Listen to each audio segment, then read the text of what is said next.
مطلب کیا ہے؟ بس ماحصل پیش کر رہا ہوں۔ امام معصوم نے فرمایا کہ پہلے عبدیت کی منزلوں کو طے کیا، نبوت کی منزلوں تک پہنچے، اس کے بعد رسالت کے درجے پر فائز ہوئے، پھر اللہ نے ان کو اپنا خلیل بنایا۔ جب خلت کے درجے سے جناب ابراہیم گزرنے لگے تب اللہ نے کہا، امام معصوم نے کہا کہ تب اللہ نے یہ کہا انی جاعلک للناس اماما، اے ابراہیم اب تم میں وہ کیٹیگری ہے، اب تم میں وہ اوصاف و کمالات ہیں کہ ہم تمہیں درجہ امامت عطا کرتے ہیں، ہم تمہیں لوگوں کا امام بنا رہے ہیں۔ بس عزیزو جملہ سن لیجیے گا، یعنی پتہ یہ چلا کہ امامت کے لیے ضروری ہے کہ عبدیت بھی ہو، نبوت بھی ہو، رسالت بھی ہو، خلت بھی ہو، جس کے اندر یہ تمام اوصاف ہوں گے وہی امام ہوگا۔ یعنی اللہ نے اپنے خلیل کو عبدیت کی منزلوں سے گزارا، نبوت کی منزلوں سے گزارا، رسالت، اس کے بعد خلت، پھر جا کے امامت عطا کی۔ تو اس کا مطلب یہ ہوا کہ جو بھی امام ہوگا اس کے اندر عبدیت بھی ہوگی، صلاحیت نبوت بھی ہوگی، صلاحیت رسالت بھی ہوگی، خلت بھی ہوگی۔ نہیں جملہ اور واضح کر دوں، یعنی اس کا مطلب اللہ نے دنیا والوں کو ایک دستور دے دیا، امامت کے لیے ضرورت ہے صلاحیت ہونی چاہیے، امامت کے لیے ضروری ہے کہ انسان اس منزل پر فائز ہو۔ یہ اور بات ہے، بظاہر نبی نہ ہوگا مگر انبیاء کہیں گے اگر آپ کی امامت کے قائل نہ ہوتے، اگر آپ کی امامت کا اقرار نہ ہوتا تو ہمیں نبوت نہ ملتی۔ یہ اور بات ہے، کچھ ہستیاں ایسی ہوں گی جو بظاہر رسول تو نہیں ہوگی لیکن تمام رسول آواز دیں گے اگر ہم آپ کی مدد نہیں کریں گے تو اللہ ہم سے رسالت کو سلب کر لے گا۔ یہ اور بات ہے کہ وہ بظاہر خلیل نہیں ہوگا لیکن خلیل خود کہیں گے ان پر درود کی وجہ سے ہی مجھے خلت ملی ہے۔ کیا کہنا سرکار، سبحان اللہ سبحان اللہ۔ کہ امامت اس عظیم منزل کا نام ہے۔ بس آخری جملہ، جب جناب ابراہیم نے اتنی عظیم منزلت کو دیکھا تو ایک بڑا فوراً کہا وَمِن ذُرِّيَّتِي، اے میرے معبود بڑا عمدہ درجہ ہے، بڑی عظیم منزل ہے امامت، میری ذریت میں امامت دے دو۔ آواز قدرت آئی لا ینال عہد الظالمین، ابراہیم یہ درجہ امامت ہے، کوئی عام عہدہ نہیں ہے کہ جو ہر کسی کے حوالے۔ اللہ نے قرآن میں ایک قانون بنا دیا لا ینال عہد الظالمین، کہ دیکھو میرا عہدہ امامت ظالمین تک نہیں پہنچے گا، کوئی ظالم امام نہیں ہو سکتا۔ اب خوبصورت جملہ آپ کی سماعتوں سے گزار دوں، امام معصوم نے فرمایا مولا ظالم کون ہے؟ کہ من عبدا صنما او وثنا لا یکون اماما، جو بھی بت پرست ہوگا وہ امام نہیں ہوگا۔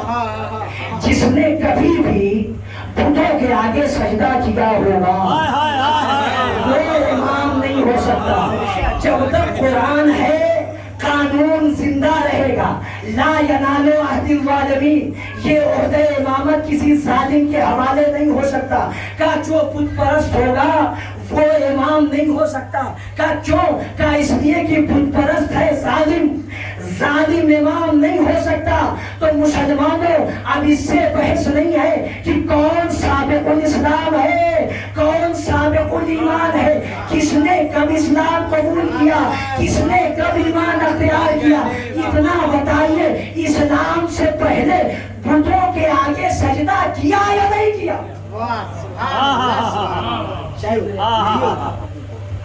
یعنی بتوں کے آگے سجدہ کیا کہ نہیں کیا؟ تاریخ نے لکھا کسی نے 40 سال کی عمر میں اسلام قبول کیا، کسی نے 50 سال کی عمر میں اسلام قبول کیا، کسی نے سن بلوغ کے بعد اسلام قبول کیا۔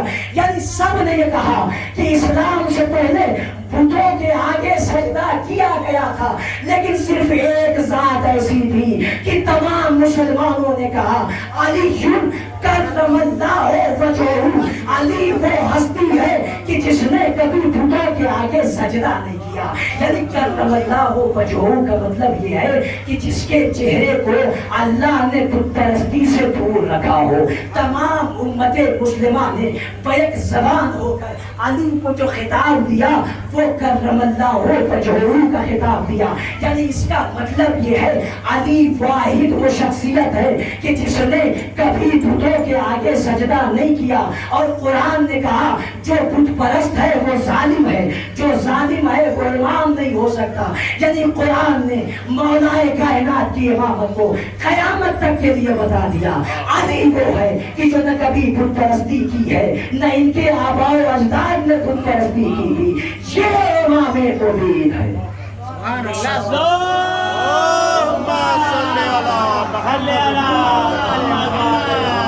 کیا کہنا سرکار؟